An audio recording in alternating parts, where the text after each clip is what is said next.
Gonna open it up with the Manchester derby. My feelings are butthurt about this game. Hey man, what's United's strength? Size, power, set pieces. Tall. So tall. Hey, what's City's weakness? They're all short, quick. How they score? Set pieces. 2 set pieces. What is going on here, man? I'm so sour about this. Lukaku's going on. Who else is going? David Silva. He's going on, taking advantage. Otamendi. Otamendi has scored 4 goals this year, which is more than he scored in the last 2 seasons at City. Just to give you an idea of the kind of year Manchester City as a whole is having and the kind of individual performances that they're churning out, man. It's ridiculous. I'm more frustrated. The one time I want Man United to actually step up and beat someone and win the game, it's even hard for me to say it. The one time I want Man United to win the game, and they don't. They lose at home at Old Trafford. That to me, yeah. Second year in a row. Yeah, second year. So that to me is the bigger deal. Yes, Pogba wasn't in the game, but to go into your stadium to beat you there, when it goes to the Etihad, I think they're even more fully confident of beating you there. So that's going to be. Was this Lukaku's worst game of the season so far? No. I mean, wasn't a good game. Wasn't a good game. No. I mean, it's a worst. Well, it's a good question because you have to really think about it for the fact that he had that horrible clearance that ended up in a City goal. He should have tied the game. He missed from point blank. Well, I mean, it was a good save. Besides that, he positioning. I guess, yeah. He saves it with his cheek. Neck. It's Adam's apple. Yeah. But I mean, when it came down to it, except for those plays, where was Lukaku all game? I forgot he was on the field. No, he wasn't. He was involved, man. He was involved. He was roasting people. Look, did he have a bad game? Yes, Hussey. Your statement saying this might be one of his worst games, dude. I'm not gonna say you're wrong about that. I disagree personally, but you're not making a ridiculous statement at all. But he took people on. He won aerial battles, which is something I've been critiquing him for. Obviously, they weren't on the same page with Rashford and Martial because they weren't really running off him. So when he won it, Otamendi was just cleaning up at the back. Company was cleaning up. So it was kind of pointless. So it seemed like Lukaku wasn't effective. But I agree with you, Huss, that he created a critical error to give City that second goal. Swinging for the fences with his weaker foot. I don't understand how many errors were they basically that led up to these goals. Because I'm looking at these 3 goals, and there were 3 pretty shitty goals. All 3 errors. Yeah, it's not like one team had a string of possession where they passed the ball over 20 times and led up to this beautiful goal or a cross from United to a finish. No, it was all pretty much fugazi, guys missing clearances, Delph or not reading the situation. Yep. The ball goes over Otamendi's head. Yeah, he's not a natural left back, so the ball bounces into Rashford, who's a great finish. Special kid, great moment for him. But these goals, I think it was an even match, but the team that made the more mistakes suffered in Man United. And by even, we don't mean statistically, because obviously City had the possession, but that's what Man United does. I think last week Arsenal had 77% possession over United. Yeah. But it was a scrappy game, and there weren't many clear-cut opportunities. City obviously was the dominant team, and as much as it hurts me to say, they did deserve the 3 points today. You got to give Edison credit for those saves, man. Just double save. Absolutely, man.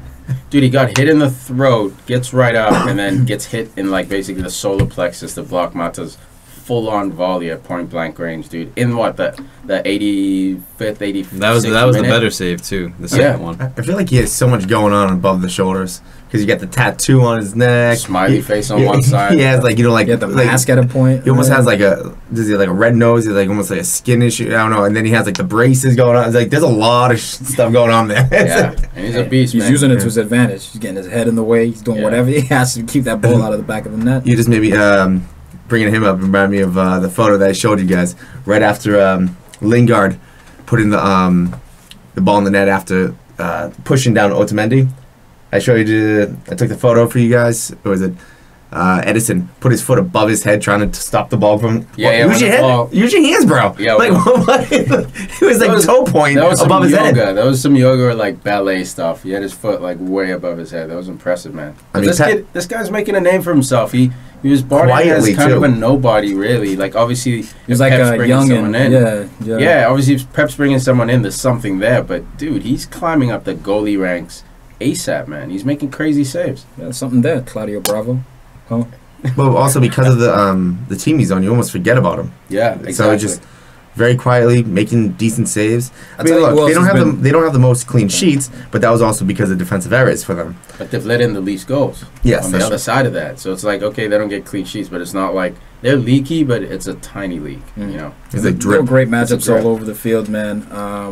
I was looking at Valencia, Sane, Sterling, Young, Lukaku, company, even in the middle of the park as well. To see what De Bruyne would do against Matic. And I thought that was definitely an interesting aspect of the game. But I'll tell you what surprised me right now. How quiet Al's been right now. This Man U boy over here. And he's got his red and black on underneath the PFC gear. I'm just exasperated, man. This game, for all the city's beauty and all the beautiful goals they scored the two ugliest goals they'll ever score all season. This was a very lucky game. We were sloppy, though. Lukaku was sloppy.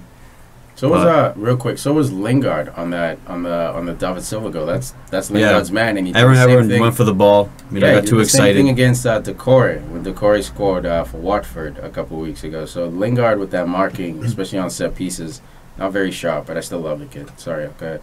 No, I mean, another surprising thing in this game, Sergio Aguero. He has a great record in the Manchester Derby and at Old Trafford.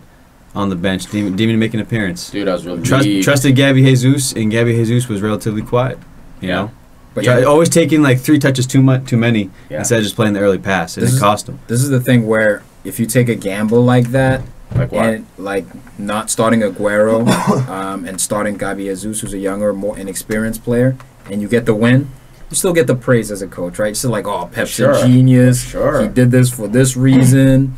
But as you'll hear pretty soon, Merseyside. Klopp in the Merseyside derby, you don't start a guy like Coutinho and you get all the blame. So I think Pep got a little bit lucky not starting Aguero. We'll get into the Klopp situation later, but I actually dropped Jesus for fantasy. I thought there wasn't even a chance he was going to start this game. I thought it was all because he played the 90 minutes midweek.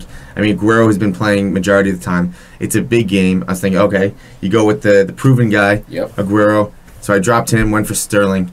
At the end, I honestly thought Sterling had really good chances for 2 goals. One time he pushed the ball over to Bernardo Silva. Then another time he gave it to De Bruyne. De Bruyne crossed it, got the ball cleared out. Both times he's at the top of the 18, and I'm screaming, shoot.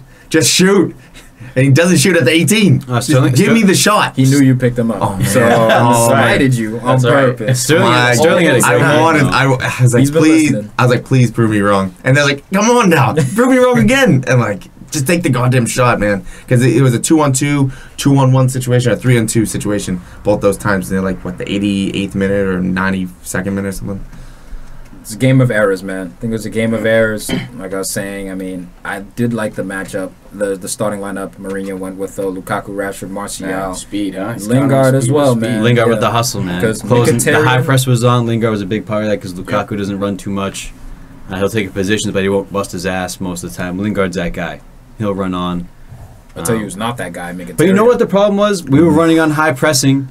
And Mkhitaryan is not that guy. He's not. But, dude, United could not win a second ball for their fucking life today. And it drove me out of my goddamn mind. That's why I was frustrated. 2 shit goals. Winning the first ball half the time, and then the second ball always went to City. You know what? And then we couldn't make it pass. Everyone always lobbing it forward, man. It was like little time when there was actual composure out there by our guys. Dude, we had 2 defensive-minded midfielders today, and that's what happens. If you notice the first 20, 30 minutes of this game, every time City midfield got the ball, United, the 2 midfielders, Matic and Herrera, obviously watching Silva and De Bruyne, but would drop so deep to try to keep everything in front of him that they created a back 6. And that's what gave City so much possession in that first half. They were all over us, pressing us. That's why when Lukaku won the ball, there was no one there to win that second one because dudes are sitting all the way back. Were you expecting anything different from Mourinho, especially without Pogba? I think it was the players, man. I think if Conte is playing that 6th position, he's not dropping back as a center back, basically. I think these 2 players over-respected the speed, gave him a little bit too much respect, and it allowed City to pull strings basically comfortably in the midfield. Luckily, our defense was desperate. There were slide tackles, desperate clearances. So we kind of rode that way. But those first 30 minutes, I thought it was going to be 2-3-0, man. Yeah. Despite the gaps in midfield that we allowed City The back four stood up, man. Lindelof came in. He had a solid game. Smalling was huge. Everybody. Lindelof was coming. Rojo was big. He bullying people. Rojo wasn't bad. He was fine, man. He got subbed out at half because he hurt his head, but he was playing okay. That's because he did it. So stupid. Running, jump. He basically just annihilated Silva from behind. Headbutted him with left side of his, I think it was left eyebrow. Those are Jose tactics, man. Go through the back of Silva's head. I was like, dude, Kevin De Bruyne was getting beat up. Yeah. You know, Kevin De Bruyne was getting beat up. Yeah. You know, Hazard's gotten beat up. When the ball's in the air, that's your chance as a center back to get a lick in, either forearm to the back of the head or the neck, or like, you know, a bit of a headbutt to the back of the head. So how big of a difference does or do Pogba and or Fellaini make if they're in the starting lineup with Matic in there? Fellaini none, because the game was too quick. Okay. I love Fellaini. He's the man. Even if he holds up the ball, it just wasn't that kind of game where you hold up and wait for the team to come. It's like, no, you flick it and turn and go. So then if we're going off form then, and it's Matic, Pogba, Lingard at that same spot, exact lineup. Is there Matic, outcome Pogba different? for Herrera. It's hard to say because the goals were luck. You know what I mean? So I think the fair result for this game is 0-0. Or 2-2, you know, a draw. So it's hard to say, no, if Pogba is there, we win it. Pogba is there with more, you know, we create maybe 2 or 3 more chances. More balanced. A little bit more balanced, possibly. But I still think City would have had lion's share of possession, man, and we would have just hit him more effectively on that counter. Actually, because you brought up the possession, multiple times I saw United going through the middle of the field and really disrupting City. This is the first time that we saw City not just be able to just pass the ball 30 times, go to goal, get a shot. Yeah. And you know what? 2 players on City that really, I thought, did a horrible job. Walker and Delph on the outsides. Okay. They were giving the ball up time and time again. The passes weren't very good. Or maybe they did make the pass, but it was off the mark just a little bit. That slowed City down just that little bit for United to get back. I agree. What saved Walker, though, his recovery speed. Oh my God. And his strength. Lukaku, caught Rashford, caught Martial, caught everyone on that pitch, man. Despite MB. Fabian Delph, on the other hand, not a left back. Exploited finally, exposed. This guy's not a left back. He was. Attack that side of the field. You'll get a goal. Man City's mortal. Like Hussey said, disrupt the middle. Are they, though? It can be done. Or is Absolutely, is the league over? The league's over. No, it is. It's been over. I've been saying it's over for like, what, 7 weeks? This game was the X factor, though, in my opinion, because this was the closest team to slowing down Man City. I'm with us on this. I think the league's over. Man City have won. I mean, I'm not going to bet against that. Let's say that. I'm not going to bet against that statement. But they still have to play the big clubs again for another round. Anything can happen. Dude, but they're going to be more tired. There's going to be more factors come the end of the season. I think what's going to happen is this is a Manchester race. So, like, just because Chelsea and them pluck 3 points off City doesn't mean Chelsea's now in the race or whatever. I still think it's a 2-horse race. But United needs the help of the other big 4 clubs to sort of close that distance. But even we need with your help. That's what. No, you guys are chilling in fifth. No, I know, but fifth. I'm saying Spurs, Pool, Arsenal, Chelsea even were looking. Everyone this weekend, for sure. Palace, Burnley, whoever. Everyone was looking at Man United like this was it. This was for the title.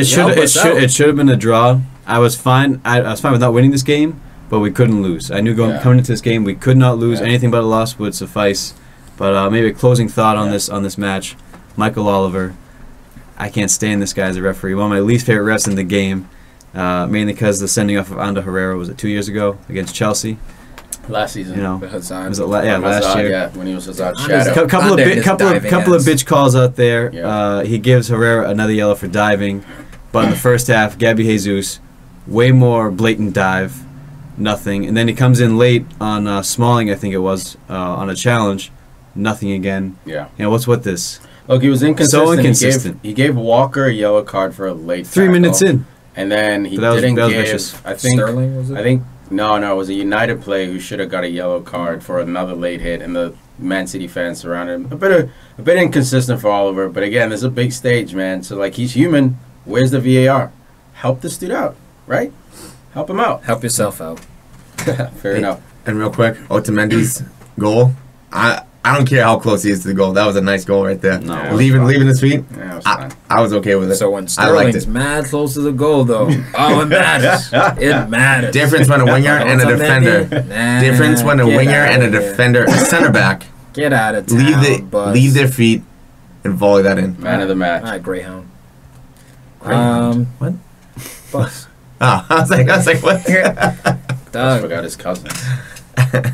Yeah, I'm gonna give it to David Silva, man. And look, man, this guy's a maestro. I know the goal was kind of fugazi, but I just like this guy, man. This guy's he's balling out, man. He's balling out. He's been there for City since day one when they won that original title. He was part of that. Everyone's focused on KD. He's been there for a decade. 7 out of 10. They were talking about before the game, and it was like he's not the biggest guy. He's kind of skinny, but he never gets injured. He always shows up to play. Every 3 days. Every 3 days he's fit is what they were saying. Yeah, so this guy's a dream for any manager. Yeah, man. But I gotta give mine to Ederson for the crucial double save with the Adam's apple, and then with the abductor there, not the abductor, the rose tattoo, the lat. I'm gonna give it to Otamendi, man. Always had a bit of a weird soft spot for this guy, like his rashness. You just like him because he wears short sleeves and gloves. Dude, that's my favorite look. Martial does it. Bonnie does it. Oh, it's a great. Bonnie does it. Dude, I love that look. I absolutely love that look. Willian does it sometimes. Pedro, it's fucking great. But yeah, man, Otamendi taking over that back line from Vincent Kompany. Good for him, man. Yeah. By the way, Kompany subbed out at half, injured. It might have been precaution, but Mangala stepped in really nice. Yeah, he did, man. Surprisingly, huh? I'm going with Otamendi as well, not just because he got the goal, but because he played very well, especially at the end when even United put Ibra on, then you got Lukaku up there, two very tough forwards, and he held it down, and he drew a couple fouls.